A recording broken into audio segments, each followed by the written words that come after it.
Alors, on se retrouve pour la suite de la vidéo sur vitesse, distance et temps. Je vous rappelle que la fois passée, on avait vu une formule pour calculer une vitesse. La formule, c'est V égale D sur T. Aujourd'hui, on va non plus chercher une vitesse comme la fois passée, mais on va plutôt chercher des distances et des temps. Et donc pour ça, il y aura deux autres formules. Alors, je commence par vous les donner. Pour calculer une distance, D, la formule, ça va être D égale V fois T. Autrement dit, on va devoir multiplier la vitesse par le temps pour trouver la distance. Autre formule, si je cherche maintenant un temps, donc le temps, je le note T, la formule c'est T égale D sur V. Donc, maintenant on a trois formules. La difficulté que vous pouvez rencontrer, c'est comment vous souvenir de ces formules sans les mélanger. Alors en dessous, je vous explique une petite méthode pour ne pas vous tromper dans vos formules. Alors déjà celle-là, c'est vraiment la seule pour moi que vous devez apprendre par cœur. V égale D sur T, c'est vraiment primordial, il ne faut vraiment pas se tromper là-dessus, il faut l'apprendre et connaître V égale D sur T. V égale D sur T. Et à partir de cette formule, on peut retrouver les deux autres. Mais il faut vraiment connaître ça d'abord. Et après on retrouve le reste. Donc, pour se souvenir des formules, on peut utiliser ce qu'on appelle un produit en croix. Donc, on part de la première formule et on la recopie. V égale D sur T, je recopie cette formule. Et une fois que j'ai fait ça, je vais faire ce qu'on appelle un produit en croix. Alors, la première chose que je vais faire, je vais transformer V en une fraction. Et pour transformer un nombre en une fraction, ce qu'on peut faire, c'est le diviser par 1, parce que ça ne change rien. Donc je transforme V en V sur 1, et je ne change pas la suite. Et donc maintenant j'ai deux fractions. Et dans cette fraction, je peux faire ce qu'on appelle un produit en croix. Alors, comment est-ce qu'on va faire? Ça va être une sorte de flèche. On va faire la pointe de la flèche sur ce qu'on cherche. Donc, si on cherche à calculer une distance, on va faire une pointe de flèche sur D. Distance, pointe de flèche sur D. Et une fois que vous avez fait votre début de flèche, vous n'avez plus qu'à la faire tourner à travers vos valeurs dans les fractions. Donc là, je fais une flèche qui tourne. Vous voyez? Donc, maintenant, c'est quoi le début et la fin de ma flèche? Je pars de V, et quand je suis montré là, après j'arrive sur T, et après j'arrive sur 1, et après j'arrive sur D. D'accord? Donc ma flèche, elle tourne comme ça. Je le remonte encore une fois, je suis ici, et je tourne comme ça pour arriver jusqu'à D. D'accord? Une fois que vous avez fait votre flèche, il faut savoir la lire. Donc, vous cherchez D, donc c'est ce que vous allez trouver à l'issue de votre calcul. Vous allez trouver D à l'issue de votre calcul. Maintenant, on lit la flèche dans l'ordre. Il y a marqué V au départ. Ce que vous allez devoir faire après, c'est multiplier par la deuxième valeur que vous avez sur votre flèche. Donc, on va multiplier par la deuxième valeur, qui est T. Donc on fait V fois T. Et après, on va faire une division. On va diviser par la troisième valeur qu'on rencontre. Et là, on rencontre 1. Donc on va diviser, on peut le matérialiser avec un trait de fraction. Donc je répète encore une fois. On suit notre flèche dans l'ordre, donc V, T et 1. Et au niveau des opérations, on fait d'abord fois, et après on fait diviser. Donc V fois T divisé par 1, que j'ai marqué là.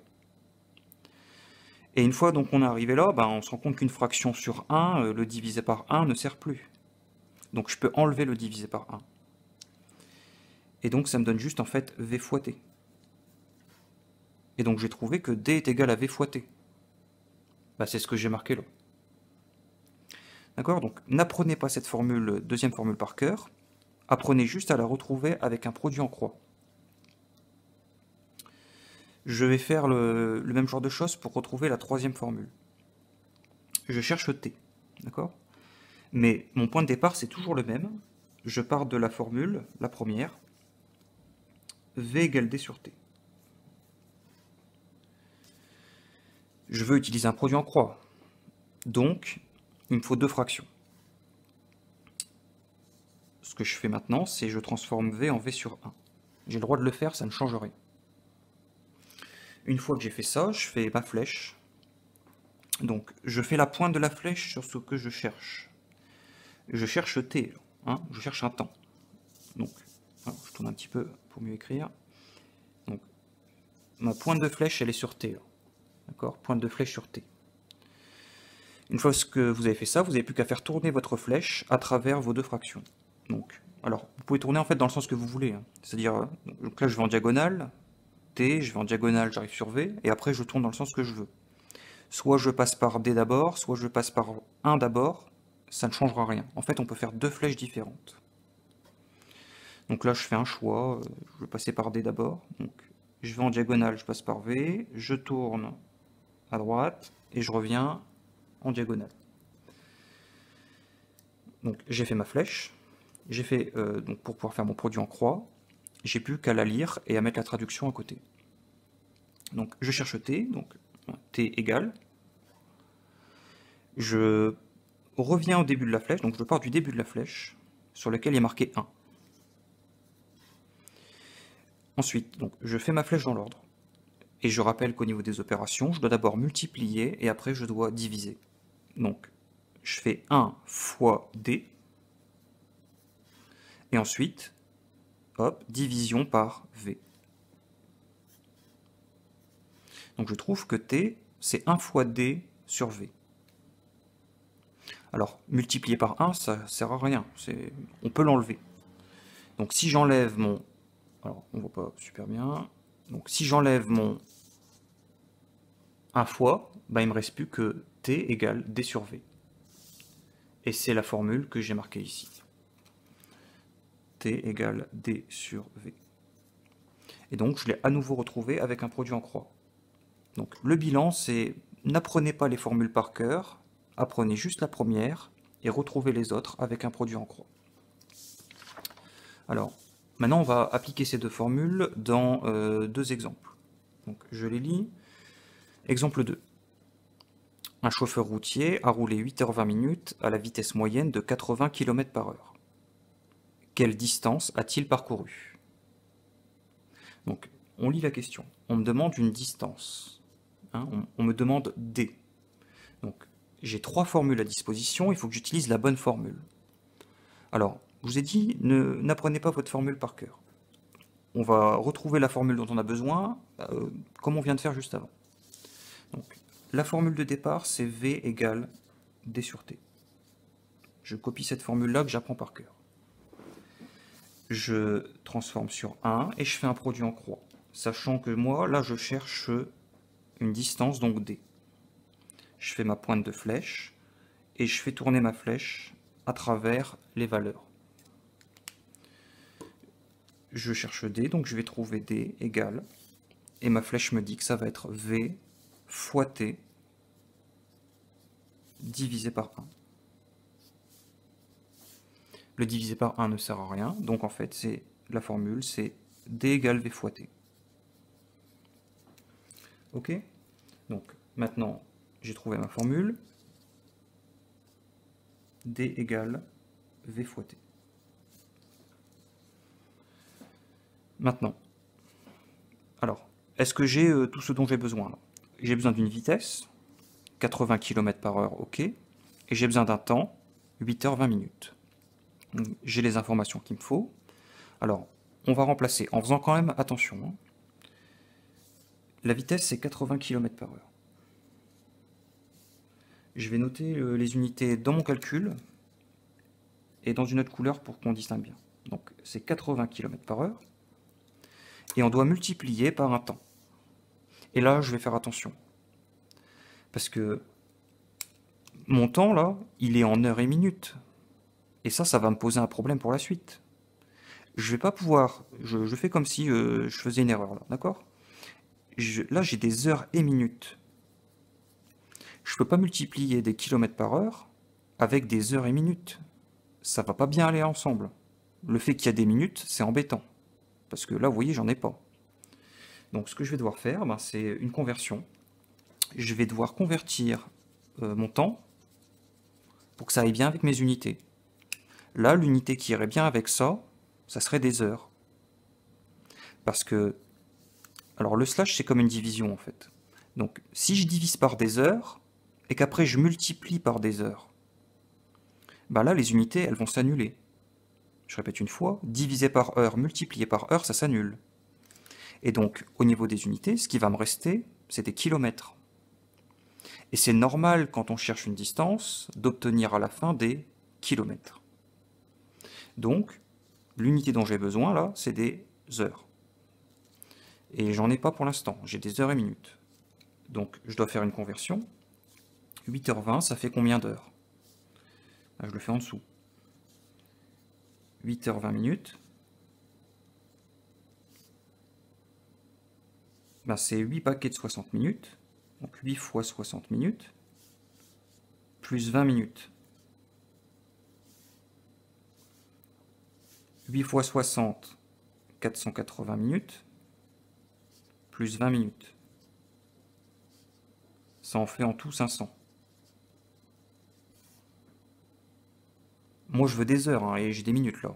Donc, ce qui me reste à faire maintenant, ben, on avait vu la méthode plusieurs fois. Petit tableau de proportionnalité.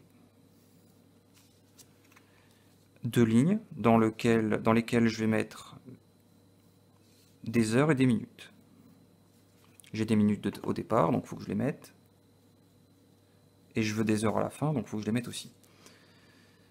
On rappelle, une heure c'est 60 minutes, mais des minutes on en a 500.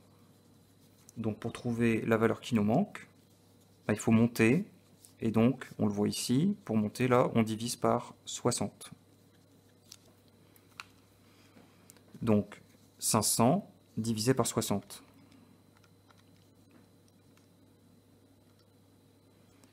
Ça ne tombe pas juste, donc on donne un arrondi. Alors là, il n'y a pas de consigne dans l'énoncé. On met deux chiffres après les virgules, c'est bien. Donc on trouve environ 8,33. Donc environ 8,33 heures. Ok? Alors, maintenant, là on peut l'écrire, c'est environ 8,33 heures. Là, maintenant, au niveau de mes unités, ça fonctionne bien. Je peux remplacer dans ma formule D égale V fois T, donc c'est 80 km par heure, multiplié par 8,33 en heure. Écrire un petit peu mieux.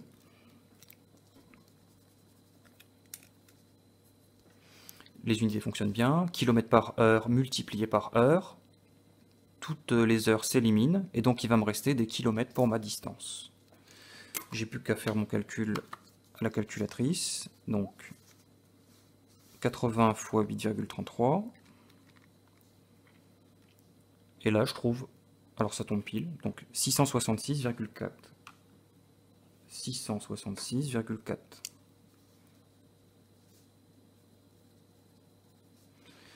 On indique bien l'unité. Je répète encore une dernière fois, les H vont s'éliminer, donc il va rester que des kilomètres. On fait une petite phrase réponse. Le chauffeur routier a parcouru 666,4 km.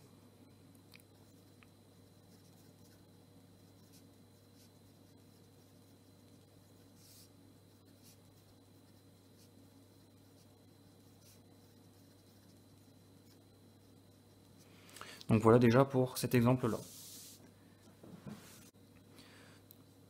Ensuite, exemple 3. Un motard a parcouru 280 km à la vitesse moyenne de 100 km par heure.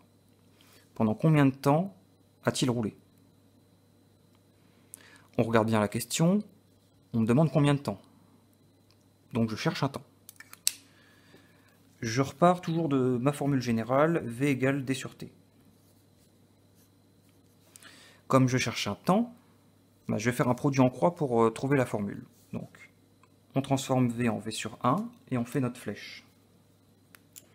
La pointe de la flèche, elle doit être sur ce qu'on cherche, c'est-à-dire sur T. Donc, on fait une pointe de flèche sur T. Et après, on fait tourner notre flèche à travers nos valeurs dans le sens qu'on veut. On peut le faire comme ça, ou bien on peut faire tourner la flèche comme ça. Allez, je vais faire la deuxième méthode. au final, on aura la même réponse. On cherche t, donc on trouve t égale. On lit la flèche dans l'ordre, on multiplie, on divise. Donc d fois 1, et ensuite on divise par v. Le fois 1 ben, ne sert à rien, donc c'est juste d sur v. T égale d sur v. On va utiliser cette formule, d'accord? En crayon de bois, je dis que c'est une sorte de brouillon, hein, pour arriver à ma formule, que maintenant donc j'écris au propre. T égale d sur v. Égale. Alors là, l'exercice il est vraiment assez facile, il n'y a pas de difficulté particulière. Pourquoi? Ben, on va voir ce qui se passe quand je remplace. Est-ce que je peux remplacer sans problème? Ma distance, c'est 280 km. 280 km. Et ma vitesse, elle est en km par heure. Donc en fait, là, mes unités vont bien ensemble, parce que là, j'ai des kilomètres et j'ai des kilomètres, d'accord? Et on va voir qu'en fait, ces kilomètres vont s'annuler entre eux. Je l'écris. Donc en bas, c'est 100 km par heure. Donc là, vous voyez, j'ai des kilomètres sur des kilomètres. Le trait de fraction, c'est comme une division. Donc si je prends des kilomètres divisés par des kilomètres, ben, ça va disparaître. Ok? Je vais essayer de masquer un petit peu mieux encore. Kilomètre divisé par kilomètre, ça va s'annuler. Et au niveau des unités, qu'est-ce qu'il va me rester? Il va me rester un trait de fraction qui veut dire diviser en fait. Et après, j'ai encore une division par des heures. Donc en gros, j'ai divisé et divisé. Divisé et divisé vont s'annuler, et donc il va me rester en fait juste des heures. Donc au niveau de mes unités, ça fonctionne bien, mes kilomètres s'éliminent, et il va me rester juste des heures. Et c'est normal de trouver une durée en heures pour un temps, il n'y a pas de problème. Donc, alors, il n'y a pas besoin de calculatrice pour ça, hein. Divisé par 100, c'est on décale la virgule de 2 rangs vers la gauche. Donc ça fait 2,80, donc 2,8. Donc on trouve un temps qui est égal à 2,8 heures. Donc ça c'est une heure décimale. C'est un petit peu moyen, on préfère généralement donner des heures sexagésimales. Donc dernière chose que je vais faire, c'est je vais convertir ça, pour avoir des heures et minutes.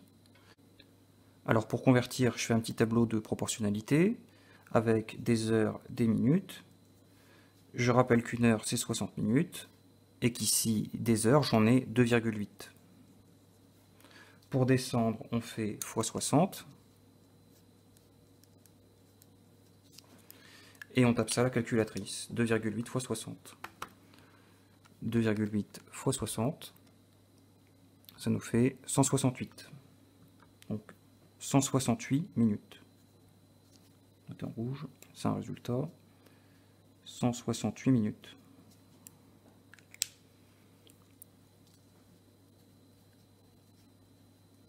Bon, je suis passé d'heures à des minutes maintenant, mais moi je veux les deux en même temps. Donc là, je vais chercher, je fais une division euclidienne par 60. Il y a combien de paquets de 60 dans 168? Combien de paquets de 60 on peut mettre là-dedans? Ben, on peut en mettre déjà au moins 2. 2 fois 60 minutes, ça fait 120. Et pour arriver à 168, il faut en rajouter encore 48. On remplace 60 minutes par heure, donc ça me fait 2 heures, 48 minutes. Et donc on a terminé. Le motard, donc il fait 280 km à cette vitesse-là, 100 km par heure. Ben, il a roulé 2 heures 48. Le motard, il a fait ses 280 km à cette vitesse de 100 km/h en 2h48.